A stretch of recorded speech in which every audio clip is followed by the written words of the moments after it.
पूरे आजादी के बाद दूसरी बार इतिहास दोहराया गया कि तीसरी बार लगातार बैक टू बैक किसी की सरकार बन रही है। नेहरू जी के समय में था, लेकिन जब कोई दूसरी पार्टी नहीं थी, और आज सो कॉल्ड इंडिया गठबंधन में 30 के करीब पार्टी हैं, और फिर भी 272 की जगह 300 के करीब सीट के बाद सरकार बनी है।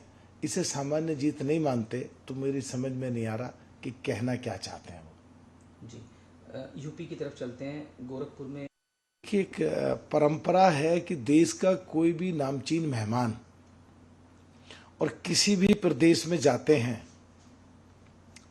और मुलाकात की कोशिश होती है तो जनरली चीफ मिनिस्टर के साथ तो मुलाकात होती ही है, और मुलाकात तो होनी ही थी अगर वो मुलाकात की सोच के साथ गए हैं।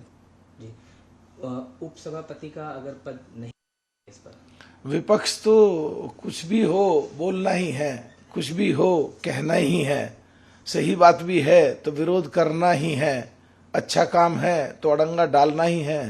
भाई मना किसने करी है चुनाव लड़ने के लिए? चुनाव तो लड़ते आए ही हैं, 40 साल से यूपी में भी लड़ रहे हैं, बाकी पिछले 3 टर्म्स पे पूरे देश में भी लड़ रहे हैं। और जो इतिहास रचा गया नेहरू जी के बाद मोदी जी ने जो एक इतिहास रचा, तीसरी बार शपथ ली है। फर्क कितना है, नेहरू जी के समय में कोई पार्टी नहीं थी, अकेले थे, और अभी तो सो कॉल्ड इंडिया गठबंधन की 30 पार्टियां करीब मिलकर लड़ रही थी, और फिर भी इतिहास रचा है, फिर भी ऐसी बातें बोल रहे हैं। ये किसने मना करा है चुनाव लड़ना है तो लड़ें, चुनाव कोई बात ही नहीं है।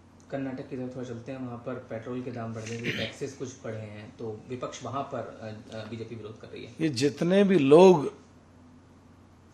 बगैर मतलब के झूठ के साथ, एक अफवाह फैलाने के साथ और एक देश को कमजोर करने की बात करके कुछ का कुछ बोलते हैं, तो ये कर्नाटक सरकार की तरफ देखें और सो कॉल्ड इंडिया गठबंधन का जो सबसे बड़ा पार्टी है कांग्रेस, उसकी तरफ देखें कि बगैर मतलब के लोगों पे वहां वजन डाल रहे हैं, जबकि देश के किसी भी प्रदेश में अभी पेट्रोल के और डीजल के रेट